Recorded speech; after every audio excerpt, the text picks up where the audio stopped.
Fireside Tales.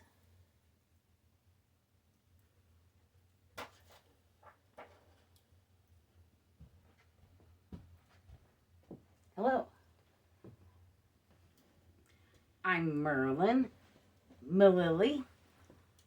Welcome to my fireside, where I tell weird tales within tales, and I drink coffee.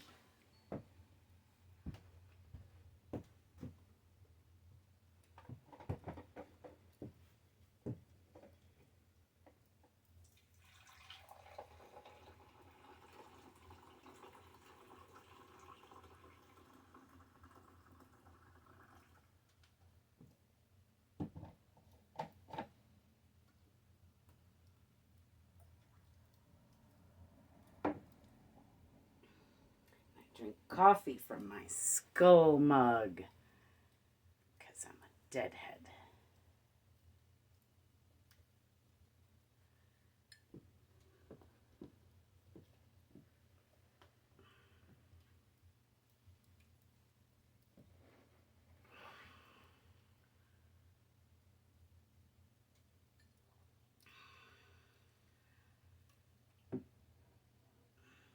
So a deadhead is someone who really likes the music of the Grateful Dead.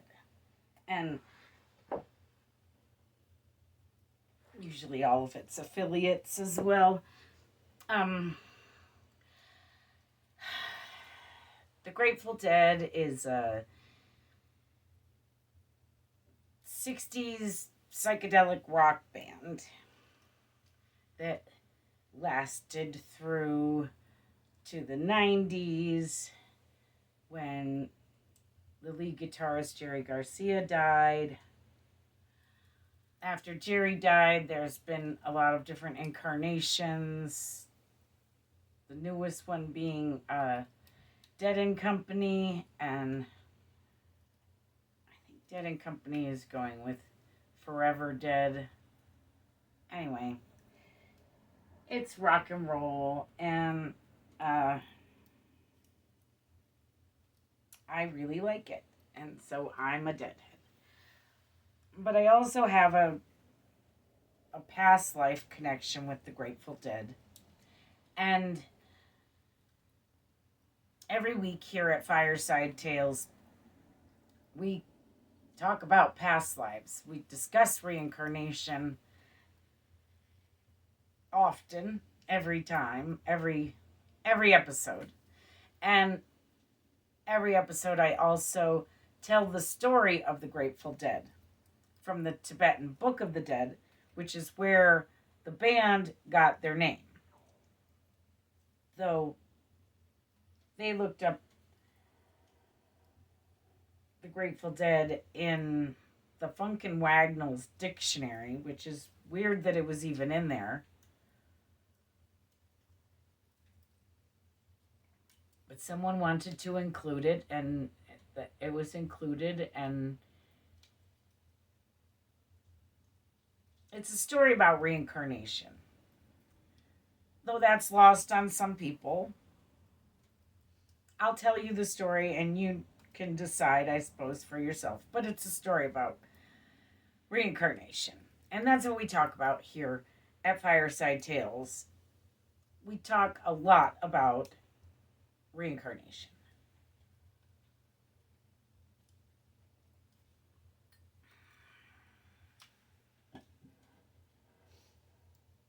So I've had access to an ancient library called the Akashic Records. And it's not a physical library, it's sort of a metaphysical library in that it's a spiritual place. It's a place that you get to through meditation or if you're a spirit.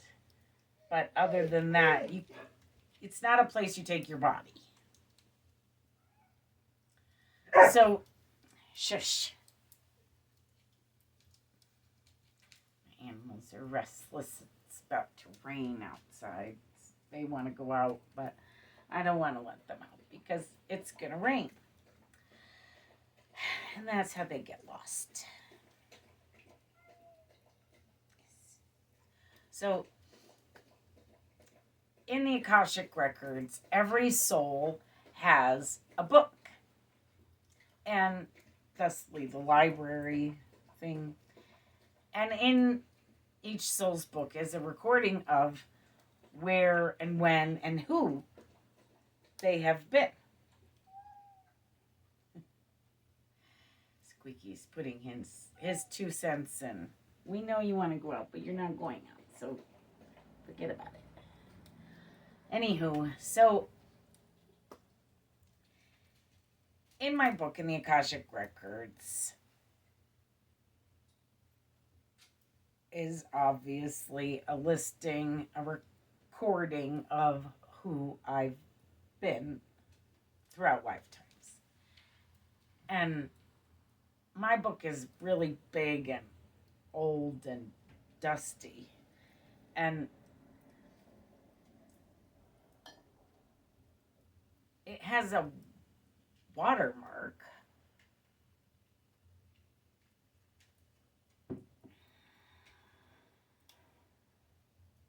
I think it marks the Great Flood.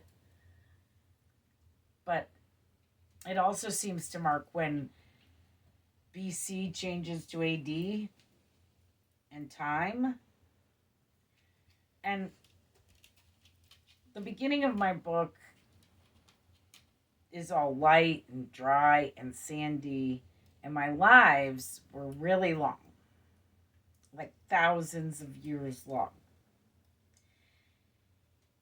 And then the second half of my book is dark and wet and muddy, and all of my lives in that part of the book are much shorter. So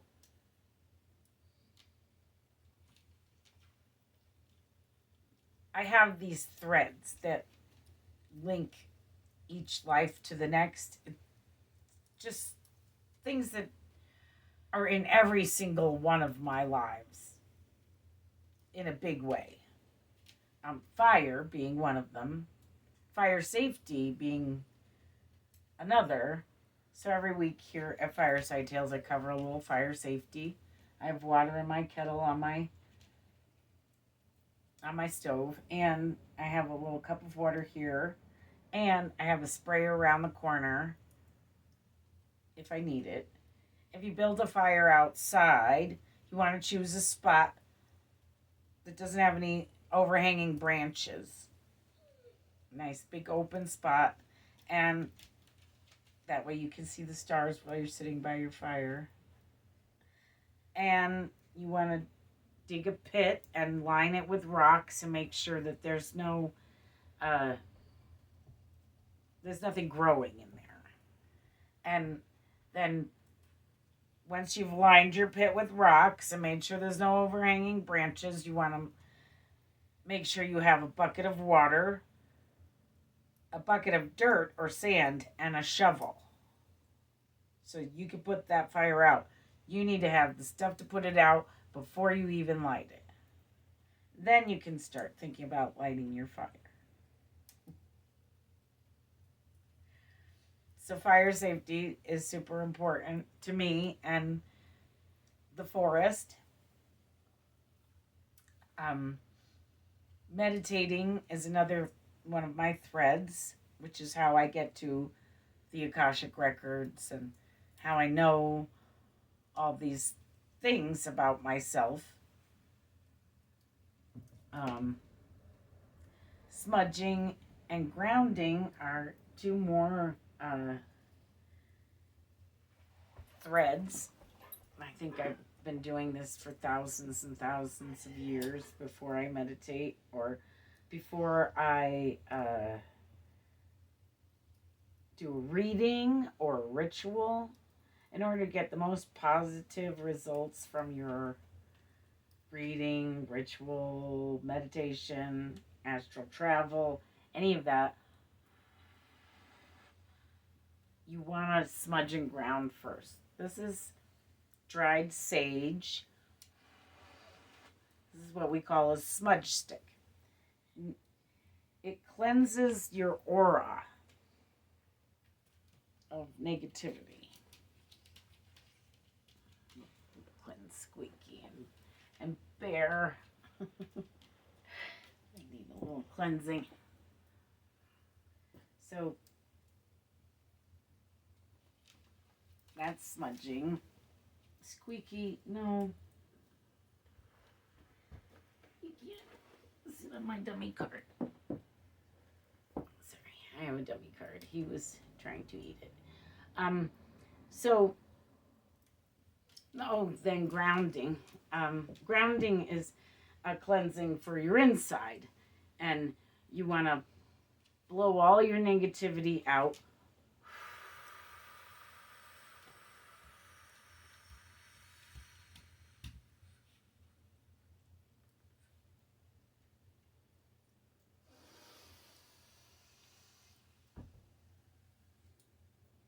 Breathe in positive and think an uber positive thought.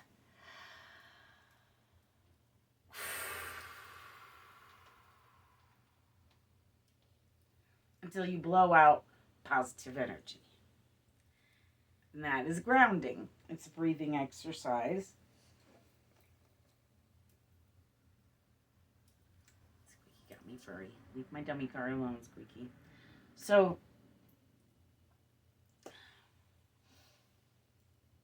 astral travel is another thread. And like I said, you want to smudge and ground before you astral travel. You also want to meet your spirit guides before you astral travel and take them with you. Multi-dimensional travel is way more dicey and more complicated, but it's one of my threads.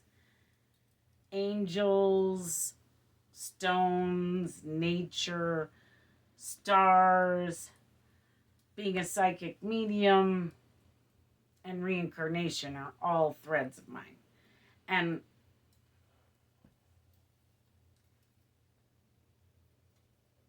being a medium, I obviously speak to spirits often. And I've spoken to a lot of spirits over the years, and they have a thought on reincarnation. And what the spirits think is that if you're murdered, you become reincarnated. And that's the system. And it makes a lot of sense. And in that case, I've been murdered a lot.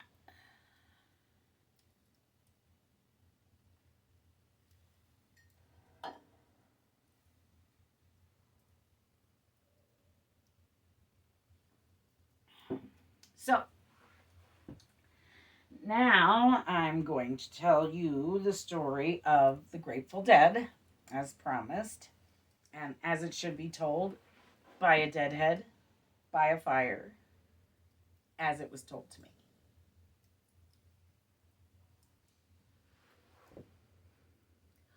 Once, long, long ago, there was a traveler.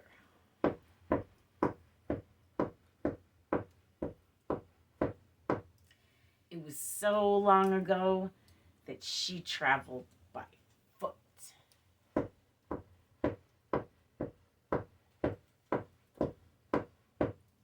One day, while she was traveling along, she noticed a crowd in a little village. So she got closer. And as she got closer, she noticed the crowd was squabbling.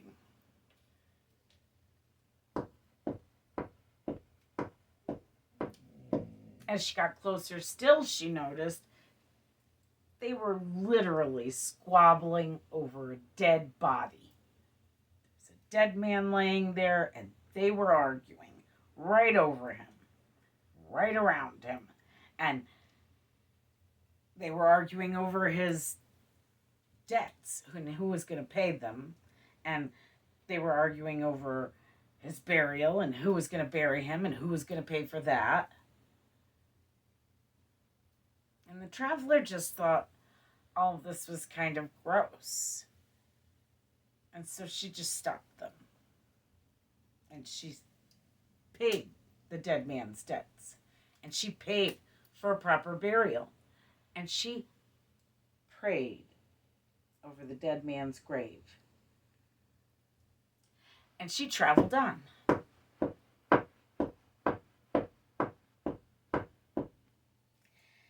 And one day, decades later, she happened upon a life or death situation in which, out of nowhere, a stranger just scooped her up and saved her life. She said, "Thank you. Who are you? Why did you save my life?" And the stranger simply said, "I am the Grateful Dead."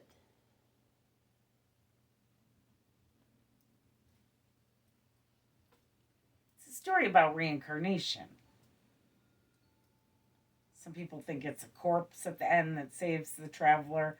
Some people think it's a zombie.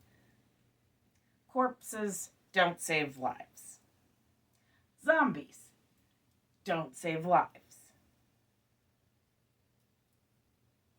Maybe if they're an organ donor, you want to get technical, corpses can save lives. But typically, by themselves, corpses do not save lives. Reincarnated people do and can.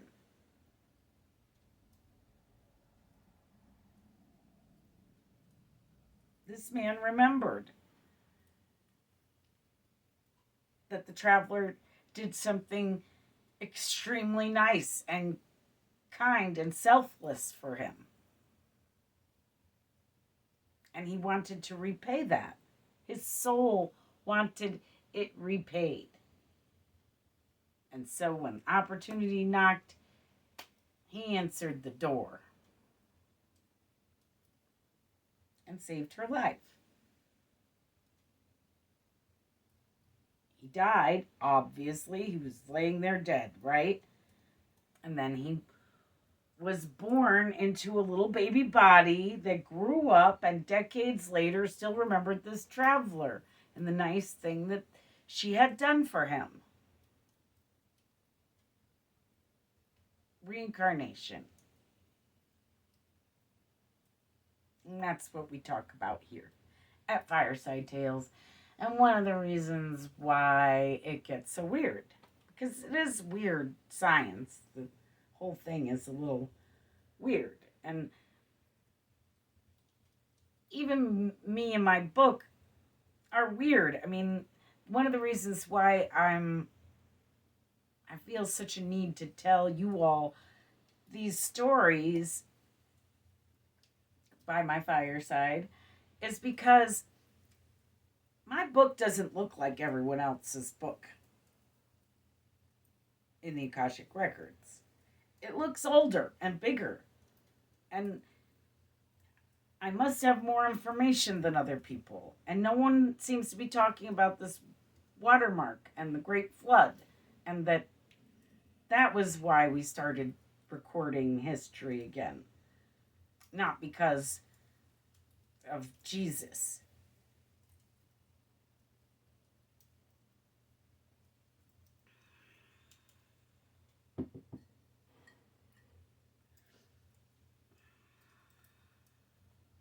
It's basically the line of recorded history and not recorded history, right? So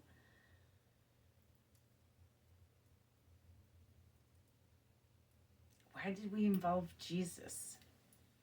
I wonder. And that time thing. BC stands for before Christ. AD stands for after death. Strangely, though, AD starts supposedly 100 years after Jesus died. So it's like got this weird window of 100 years. That's why people mess things up with the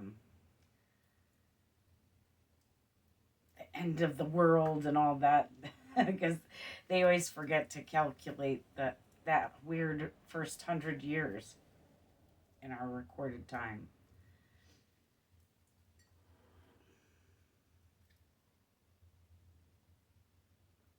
People thought something was going to happen in 2012, and I think it's 2112. Something might happen. I don't think it's the end of the world. I think it's maybe a reset, a new beginning, and probably the dawn of our golden age, which is something we'll get into a little bit more when I start talking about the stars. It's an astral thing. So we started in our first season talking about all 23 lives in my book.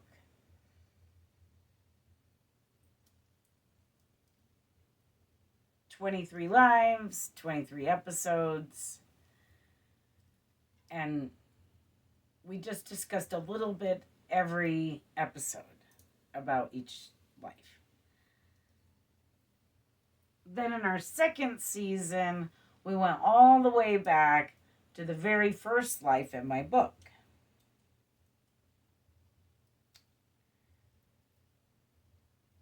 We spoke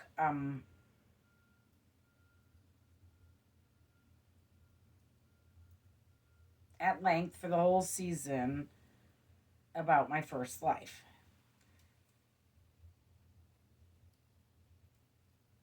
In my book. Now we are in the third season, and we have been discussing the second life in my book.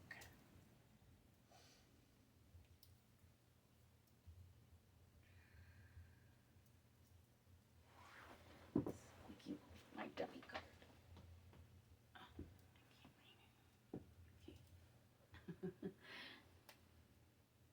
So this was by far the weirdest, strangest life in all of my book. And I have a connection with the Grateful Dead in a past life.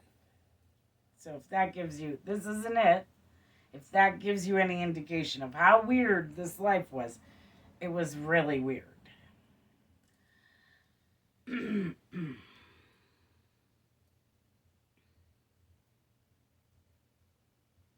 So I started out in this second life in my book as an angel.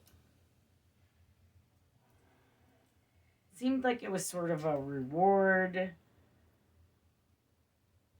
for having done something right in my first life.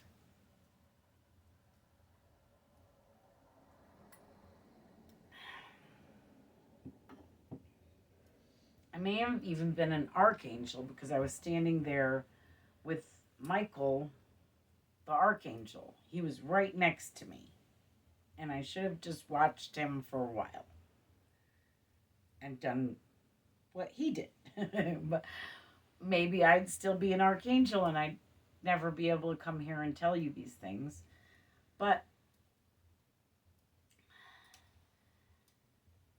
you stand there as an archangel in defense of God, like a wall between God's enemies and God, so that God's enemies can't get directly to God. And I took one swing in defense of God and I fell. I didn't fall all the way to earth. I didn't lose my wings, but I became a cloud bird for what seemed like a really long time and was probably about 1,000 or so years.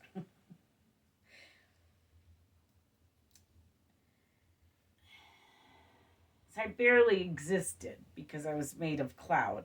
Even as an angel, though, I was made of cloud. So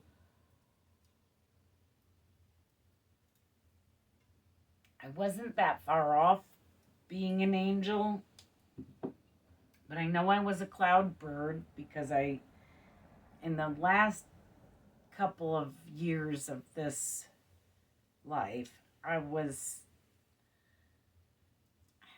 able to have baby birds. I guess they were like practice for babies or baby birds, or I don't know. Or maybe because I was just lonely.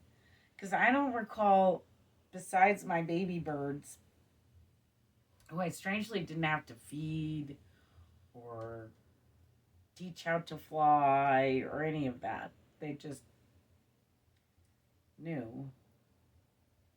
And they didn't eat. They were like me. They were made of cloud. They didn't come in eggs. They just were. But I think maybe because I was lonely. I don't recall seeing any other cloud birds. So I might have just made them up or whatever because I was lonely. I'm not sure. But this was a very lonely life. I was by myself for thousands of years, just watching cosmos, basically.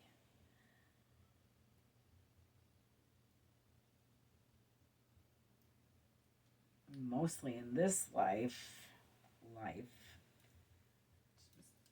barely a life, but I stargazed. That was my job. That was what I did all day. Well, all night. I didn't really sleep, so I think I just moved around so that I could stargaze wherever I wanted. Because it just depends on which side of Earth is facing the sun. So I just go to the other side, look at the stars. Plus, if you go far enough out, if you're a spirit, you can. If you go far enough out, you can just see the stars and the cosmos. And I studied the great year, so I studied how the galaxy moves, and I studied the constellations and how they move, and all the stars and how they move, and make up the constellations, and how they're born and how they die. And I was very in tune to the whole galaxy. And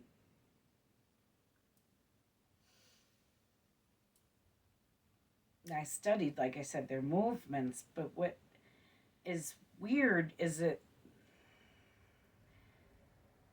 all the things that I studied in this couple thousand years seems to have melted into this weird collective consciousness. The people of the time seemed to understand. They understood the great year based on their carvings and their statues and their cave art even. They understood the constellations and the movement of the galaxy and the movement of the universe and the movement of the constellations.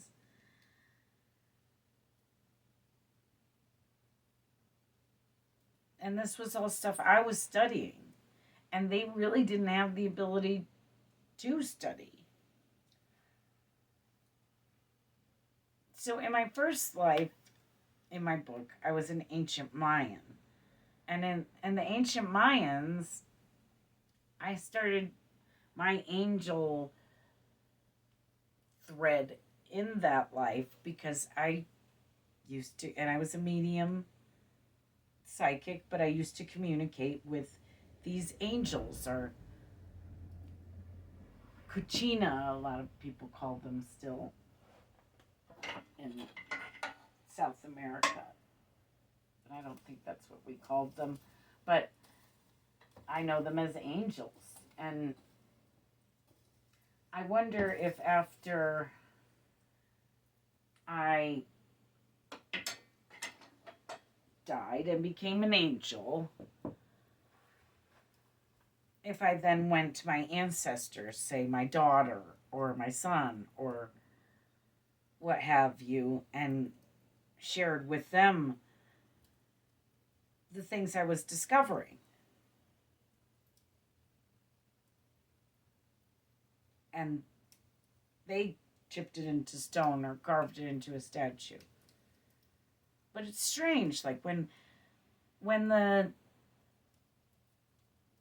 galaxy was in its movement of the great year, when our galaxy, or when Earth was in Taurus, they built all these statues of bulls. There was all this bull art. Taurus is a bull. Then when it was in Aries, they did all this lamb art, ram art. Aries is a ram.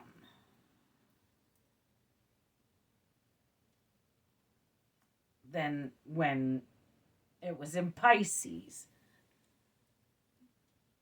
there were all these people carving fishes, right? They say it was a Christian thing. Maybe. But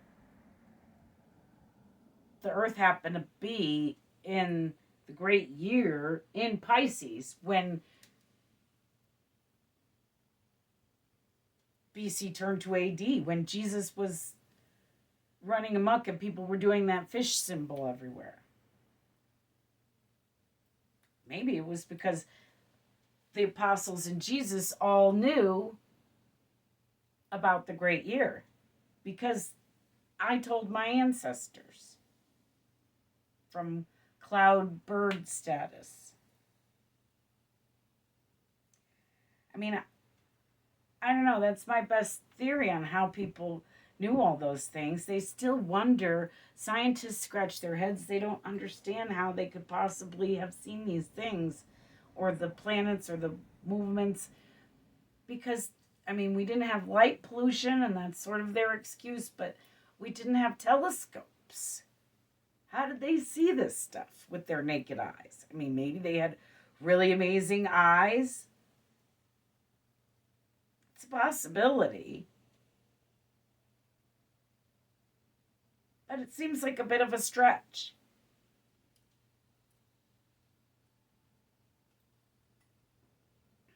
I think it's way less of a stretch for me to have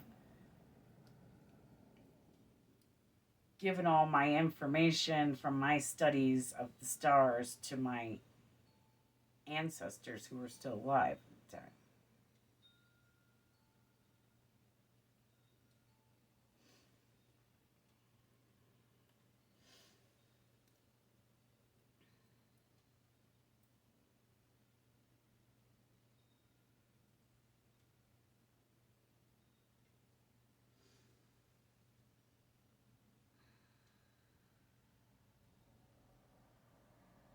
So all that information and the planet worship, they would worship Venus and Saturn and Mars and Jupiter, and then and the moon and the sun. They've named the days. We still go with that after planet worship. Monday is Moon Day. Sunday is still Sunday. Saturn Day is Saturday.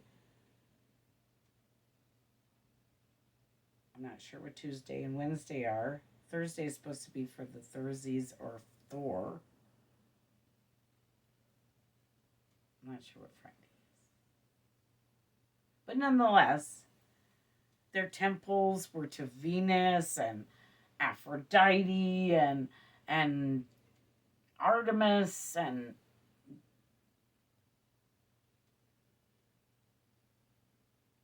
planets then also, because there's constellations and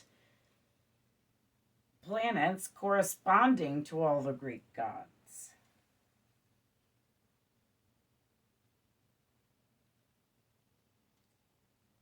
Not to mention, those temples that were just for Venus or for Mars or for Jupiter, or those are planets. So interesting. I don't recall ever hearing of a temple to Pluto.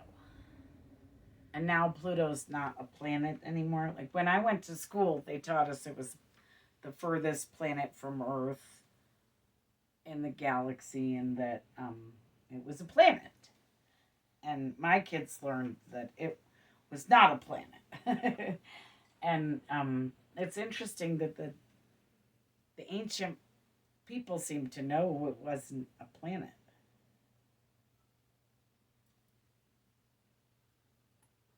They certainly didn't seem to build temples to it or anything like that. Though it's supposed to be cold and lonely out there. Maybe that was me, and I'm not there anymore, so I'm not a planet. That was me. I thought I was a cloud bird, but I was Pluto. Who knows? Who knows? Who knows? I did share with you guys, I think last week, or maybe even the week before, my dragon theory. I guess we could go there again today. I suppose I could have been a dragon.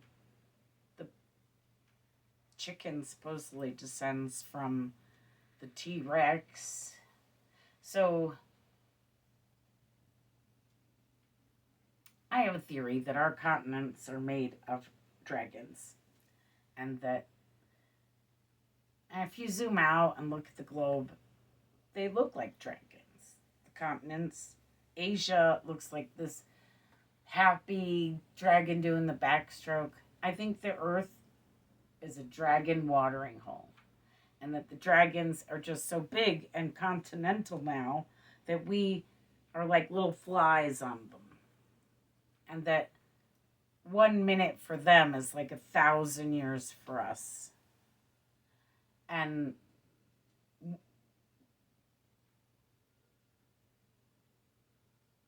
in 1 minute, they don't do a whole lot of moving. So it could be 1,000 years before another dragon or continent moves. But they move. We have earthquakes. We have volcanic eruptions, tsunamis. They move. If they were really continents, wouldn't they just stay there fixed? I also have this theory that only female dragons have wings. And that the reason why you don't find dragon bones and dragon carcasses is because they're still alive. And the females flew away. I mean, something that big, if it's the size of a continent, it can fly out of the atmosphere without burning up, especially if it breathes fire. I think the females are the only ones that breathe fire and fly. And I think they left. And I think when they left and flew away and left all the males here lazily swimming in the swimming hole, it caused the first ice age. Because the dragons kept it warmer, especially the females, because they breathe fire. I know it all seems ludicrous to most people, but if you think about the concept of God, that's pretty ludicrous in and of itself. So, I mean, why not dragons?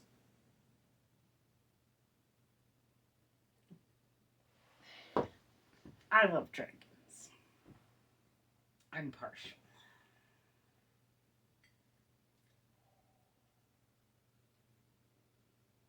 I hate it in those stories where everybody's always like, kill the dragon! Why is it always kill the dragon? No, how about we don't kill the dragon? It's our continent. We need that. Our houses are built on it.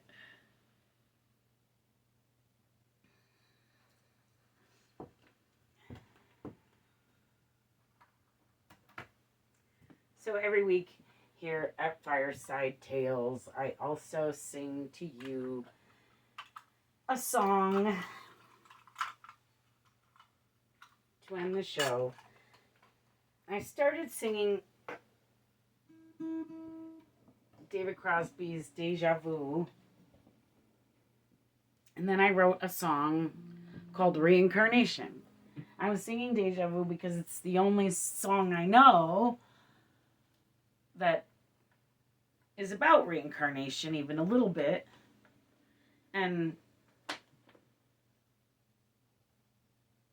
then I wrote a song called Reincarnation. And then David Crosby died. So since David died, I've been playing Deja Vu every week for you because I feel I need to give some homage to David Crosby for his ahead of its time tune, Deja Vu. And I don't know if every Deja Vu moment is from a past life. I think some of them are, and some of them are from our dreams. Like prophetic dreams. Prophesizing the future.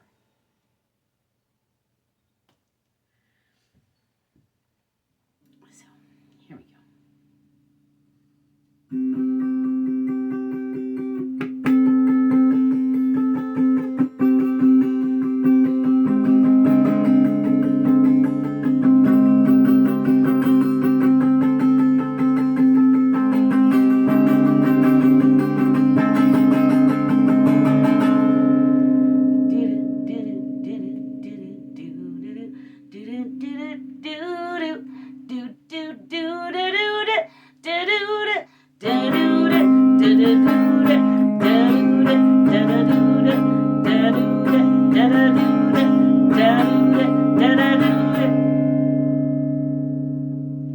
If I had ever been here before, I would probably know just what to do. Don't you?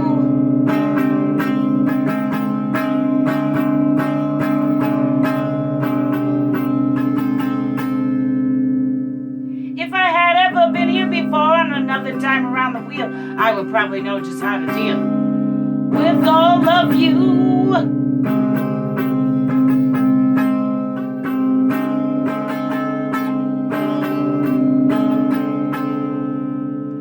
And I feel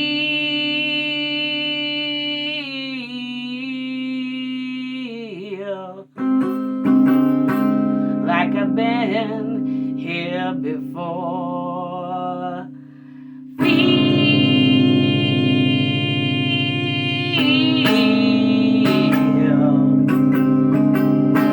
like I've been here before. And you know, it makes me wonder what's going on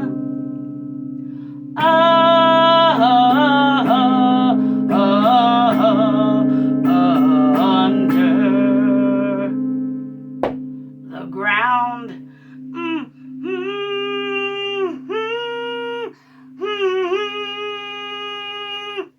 Do you know? Don't you wonder?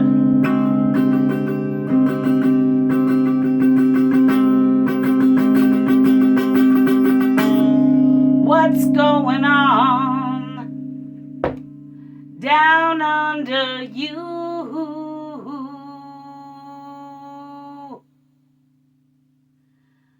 La da da, la da da, la da da.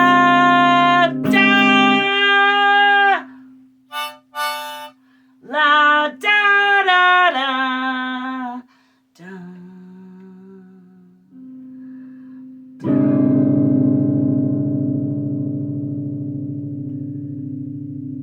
We have all been here before. We have all been here before.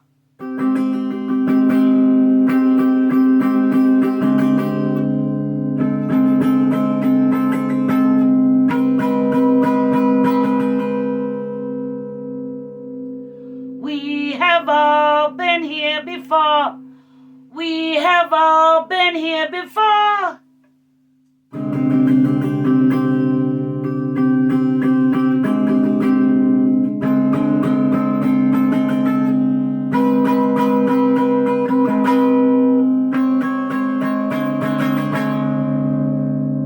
We have all been here before. We have all been here before.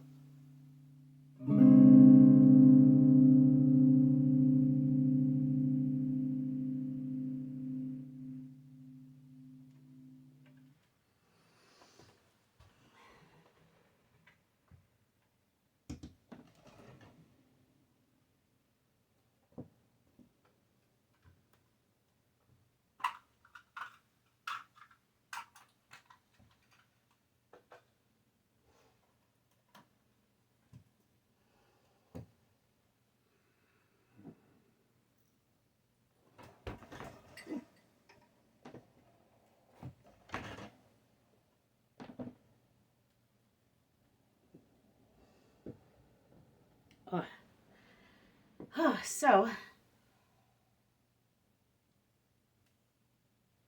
I hope you've been well informed on reincarnation, and I hope I relayed the information in a way you can understand. And I guess that's about it for me this week. Have a weird and wonderful weekend. Thanks for watching.